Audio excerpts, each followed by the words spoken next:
Welcome to another Telltale Books video.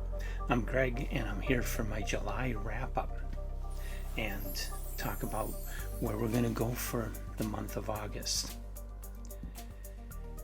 Starting off with the little bit of news that I've come across.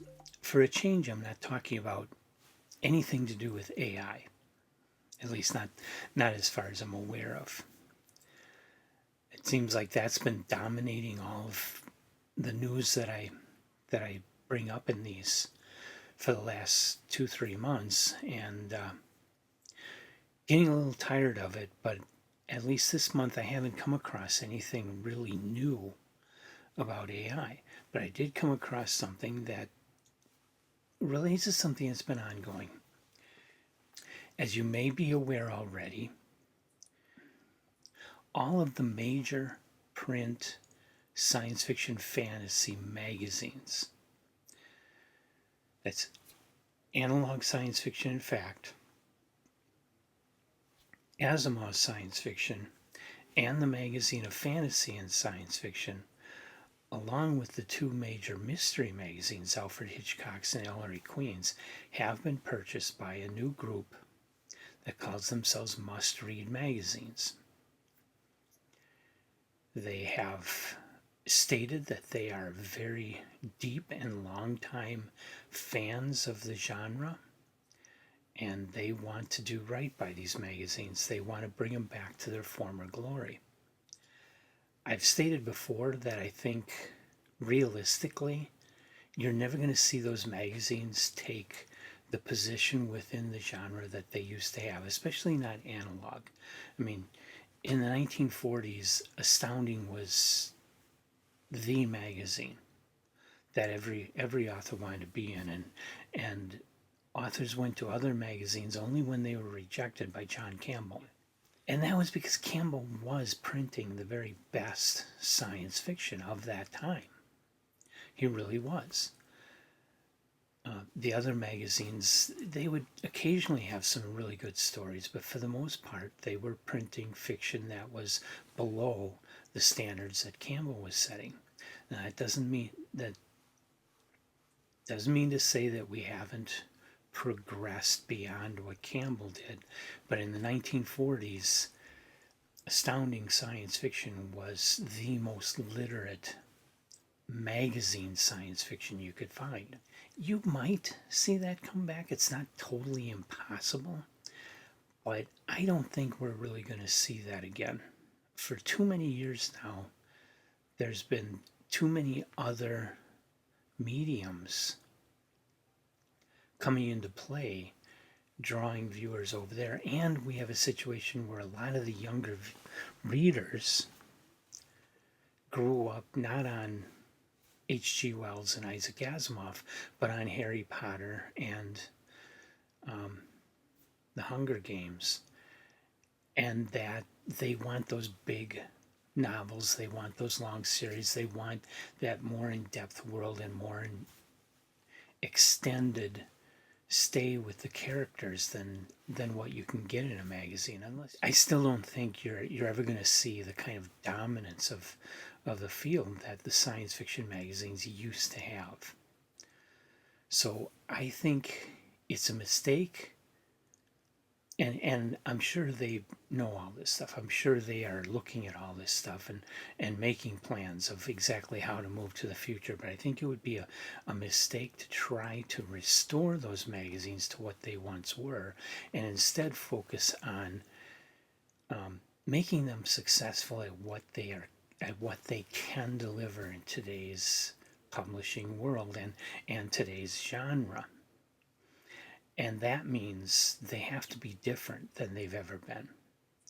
They have to have more online content, for instance.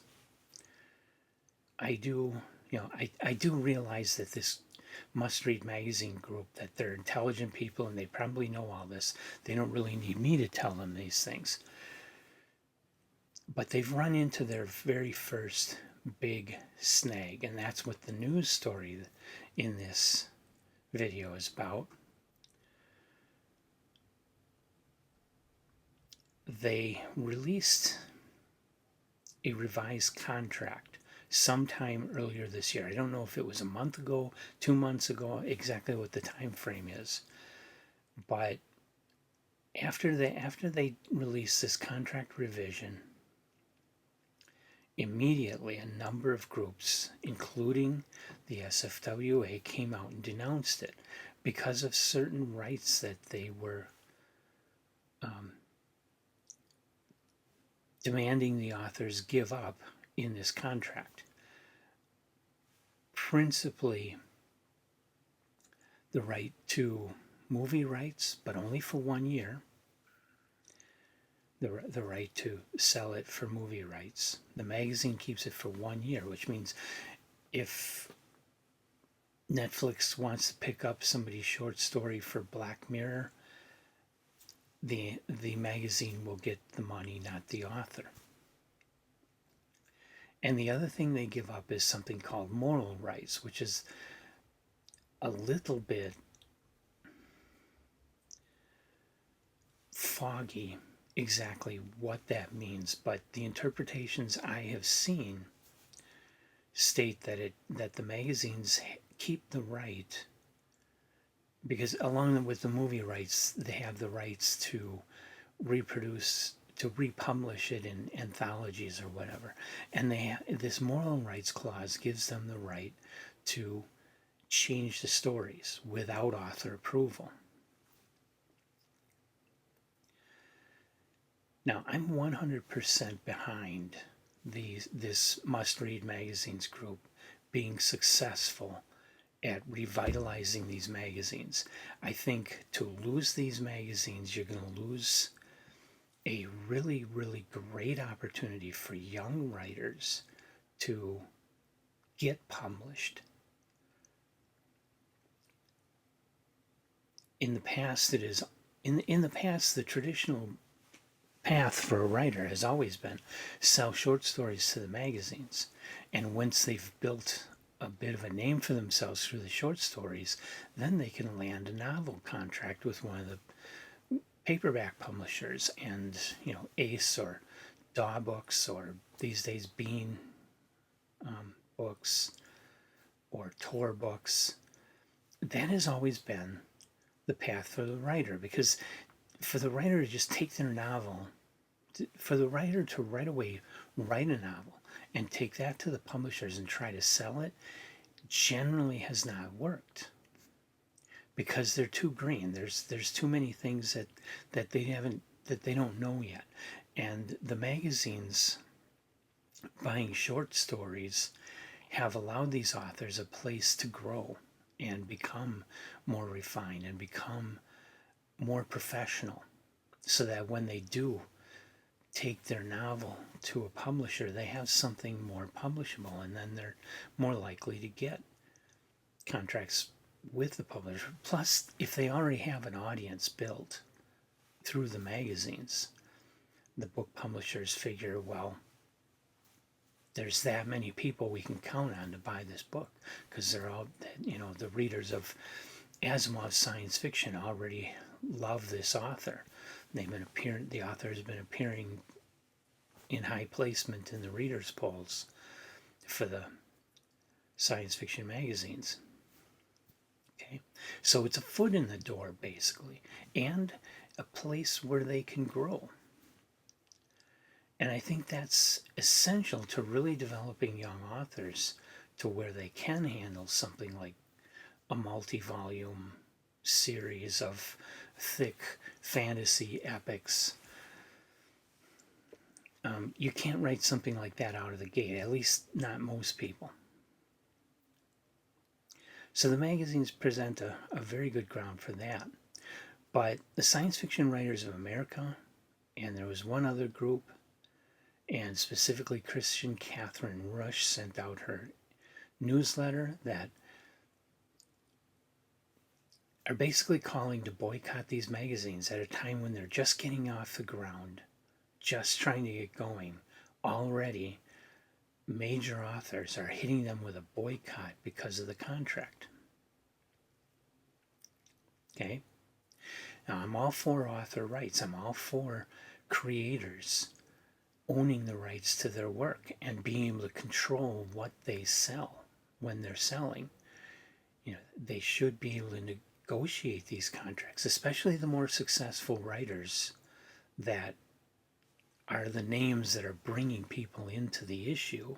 Let's face it, there are certain writers that appear time and again in these issues. They gain a following, and they've already been publishing novels, and they've gained a following for that, and their name on the cover of the magazine is going to help sell magazines. Okay, those writers, I think, should have some negotiating power with these contracts and be able to hold on to more of their rights. Because none of the, or I should say, almost none of the authors in the science fiction field are millionaires. Most of them are just getting by, just paying their bills. Most of them are not rich not off their writing anyway.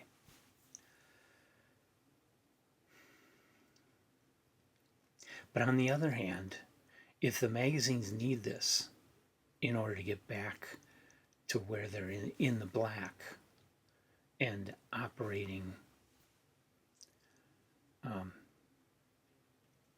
without constantly losing money,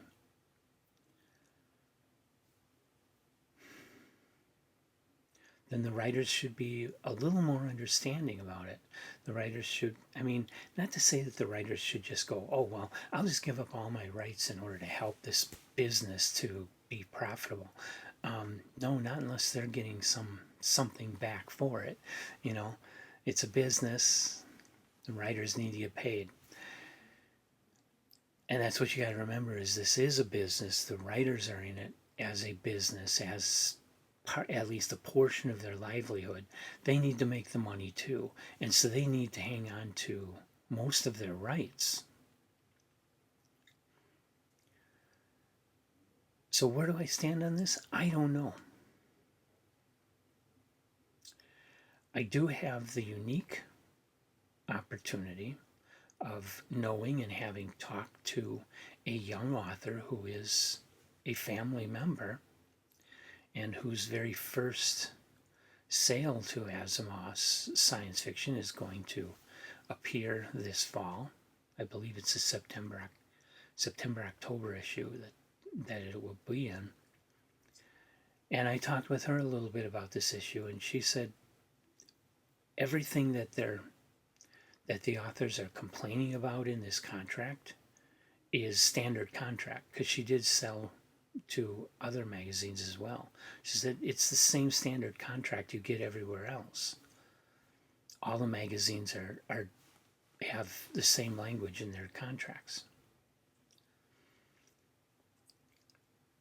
And I asked her a little bit about her contract, though she didn't respond to that by email, wondering if the contract she signed with Asimov was before, questioning the timing of it. I thought she said she had sold her story before this new contract would have come out, and so she wouldn't be seeing the new contract language. She would have signed a contract under the Dell language, which might be different. I don't know. I haven't seen the contracts. I'm not an expert on all this. I'm not an expert on contract law. I'm not an author, and I'm not a magazine editor. It does concern me that Kristen Catherine Rush, who was editor of the Magazine of Fantasy and Science Fiction, and who is one of the major authors for Asimov's science fiction, and has been for many, many years, it does concern me that she is so upset about this language. And she has committed to not submitting any more stories to Asimov's from this point on. That concerns me.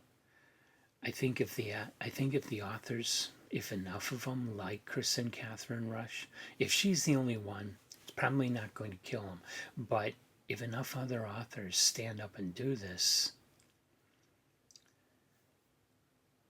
this is, the magazines were bought out because they were in trouble, let's face it. Especially the Magazine of Fantasy and Science Fiction, which I have not seen a new issue of since the summer 2024 issue came out last year.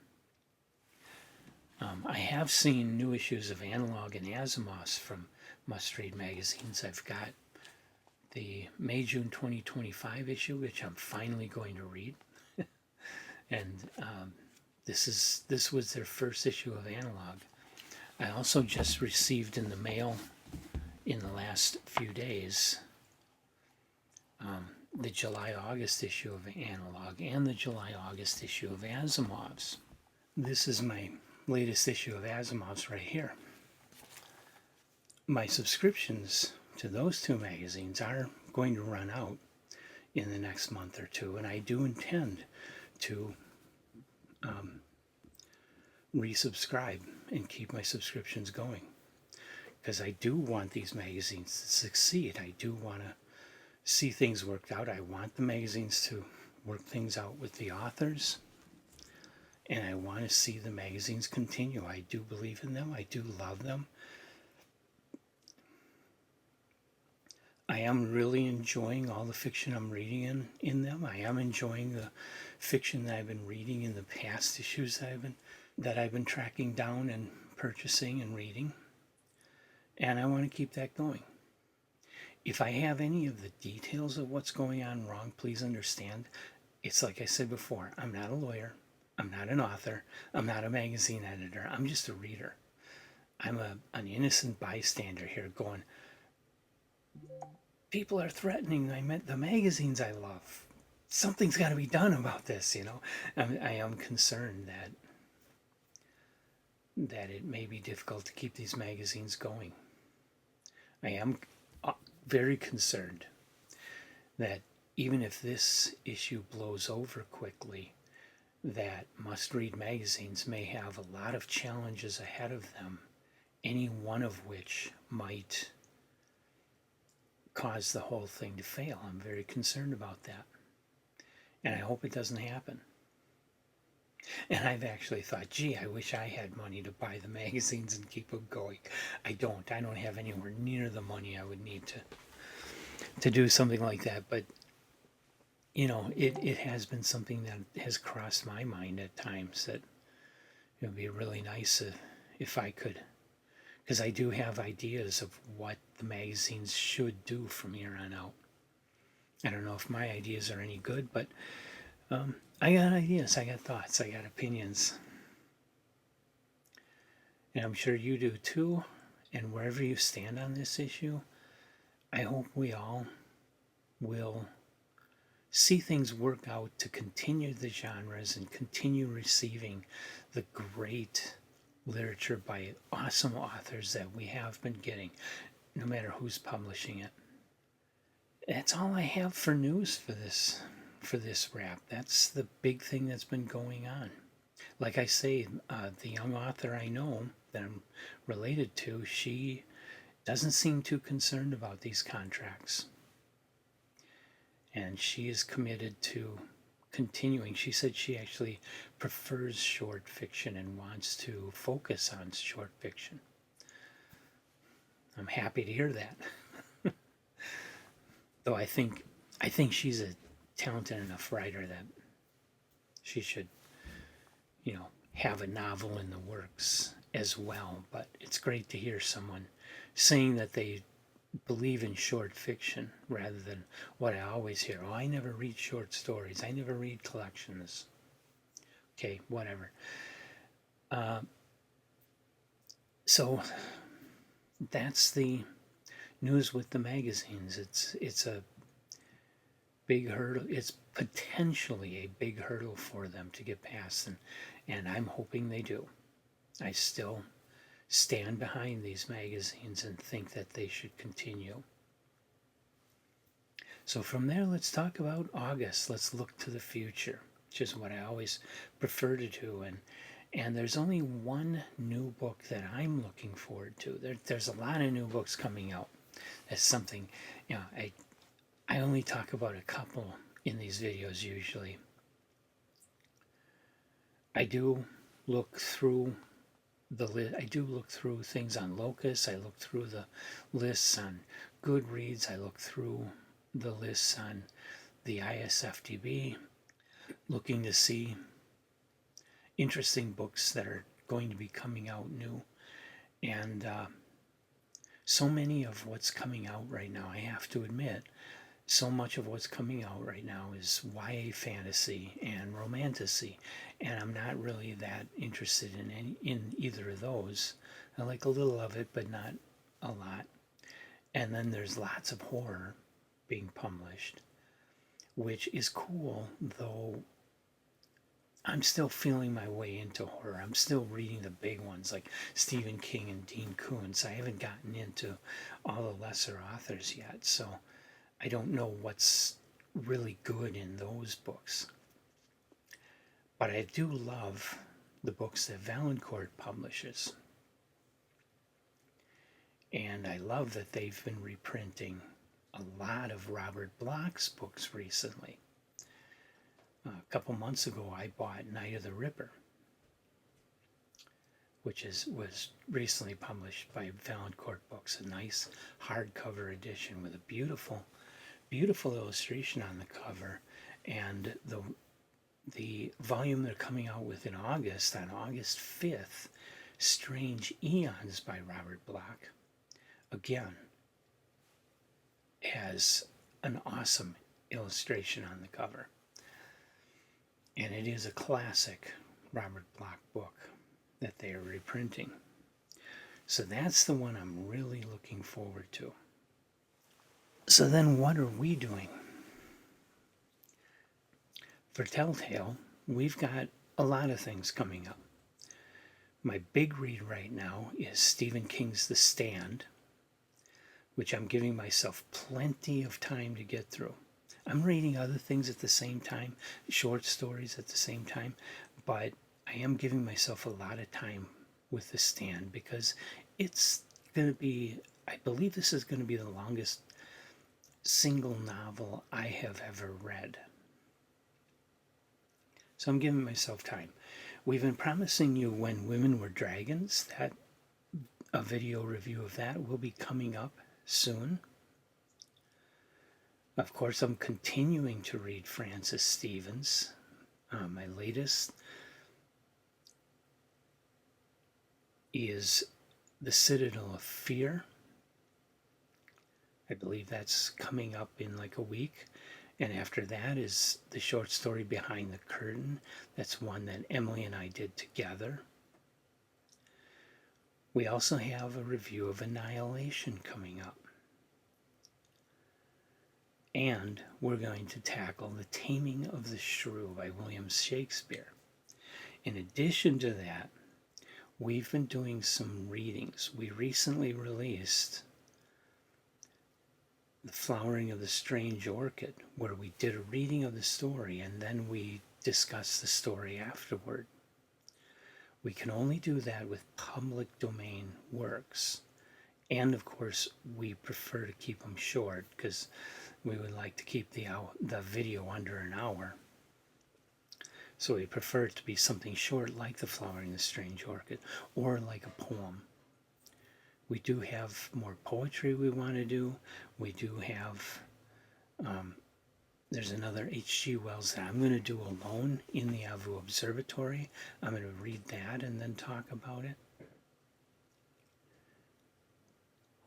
So we're going to increase the number of that type of video that we're doing. And of course, we're going to be watching the numbers to see just how well those videos are doing, whether or not you're interested. If you show interest, if those videos do a little better than our average videos, then we'll increase the number of those that we do. And I am looking, we've just started testing the water with this, trying it out. So far it's just like these videos are, with us just sitting here reading the story, and we're not actors, so we're not doing a great job so far. We need to polish those videos. We need to do more to make them more interesting. We need to do more than just sit here and read aloud. But I'm not exactly sure what that is going to be. So keep an eye out for those. If you like them, hit the like button and leave comments that you like it, because that'll help us to assess whether or not we should keep going, whether or not we should put more work into it, more effort into them.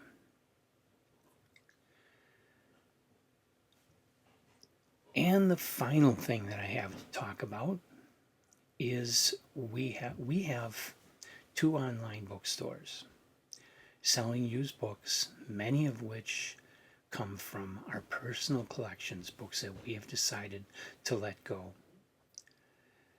Some of the books we have found in resale stores, and we try to find stuff that we feel has value. It's either in really great shape, or if it's not in very good shape, that there's something about it that makes it a little more unique. And that's what we buy for our stores. I clean them up and fix them up if I can, to a certain degree, so that they're not as bad as they were when we found them. Most of the ones that come from my private library here, most of those are in incredible condition, and I've got paperbacks that are like new because I really take care of my books.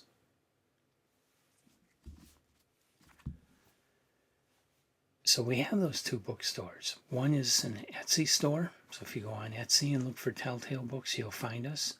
The other is on Pango Books. If you go to Pango Books and look for Telltale Books, you'll find us. And you'll find our books in there. And for the month of August, we've decided to make everything 20% off, both stores. Everything we've got out there is 20% off. So now is the time to go in there and look. If you don't find something that you've always been looking for, which you probably won't, because I don't think we have anything really rare. But if you don't find something like that, pay attention to what is there, because you might find something that will pique your interest. If you read the description of it, you might go, hey, that sounds really good. And like I say, if it's from my private collection, even if it's a paperback, it's most likely in really amazing condition. You're getting like a new book for far below new book prices. We ship out almost immediately upon receiving orders, and we handle any kind of issues that come up. Like I had one book, it was The Pilgrim's Progress. I had a really nice Penguin edition of Penguin paperback, the black Penguin Classics of The Pilgrim's Progress. Somebody in Hawaii bought it. I was watching the tracking. It made it to San Francisco and said it got onto an airplane. It never landed in Hawaii. So the poor woman that was wanting it, she wanted it to give as a gift, and it never arrived, and it never arrived, and it never arrived. And I was in constant communication with her in case it did arrive, and I finally decided, because the tracking itself showed that it never arrived in Hawaii. So I decided just refund the money, 100%. I lost money on that deal, but I feel that's the right thing to do. So that's how I treat my customers. That's how I will treat you if you come to us and are decent in dealing with us, reasonable in dealing with us. I'll treat you that well. So check out our online stores. Like I say, go to Etsy, go to Pango Books, search for Telltale Books. We will come up. And we've got a large number. We've got paperbacks, we've got hardcovers, we've got some very old hardcover books, but we've also got that Emily received from a relative a huge box full of audiobooks on CD. And they're not science fiction, they're mostly bestseller type audiobooks, mostly thrillers, but they are best-selling books and they're on audiobooks, and we don't have a super high price. We got a large number of these in there and they're available to purchase, and we will send it to you and you will have this audiobook on CD. Obviously, if you don't have any kind of CD drive that you can use with it, you're in a pinch, but maybe you can get a friend to copy it in digitally for you. And then you can listen to it that way. They're terrific books, though. They're all in great shape. They're all together. The discs are clean. We got a large number of these for you to dig through and choose from, and you might find something you really love. Like I say, they're all bestsellers, major authors, good books. So check out our stores. 20% off everything across the board. This is the time to buy. With that, I will wrap up. And I hope you like these. I hope you enjoy watching these, hearing what's coming up for us. And I hope you'll come back and watch all the videos that we're going to do. I'll be here. I hope you'll be here. So hit the like button and hit the subscribe button and the notify button if you want to know the moment that they are posted. Don't have your volume turned on because I always make them live at midnight for our British followers. So you're going to be sleeping and your phone's going to be on the nightstand next to you and go ding.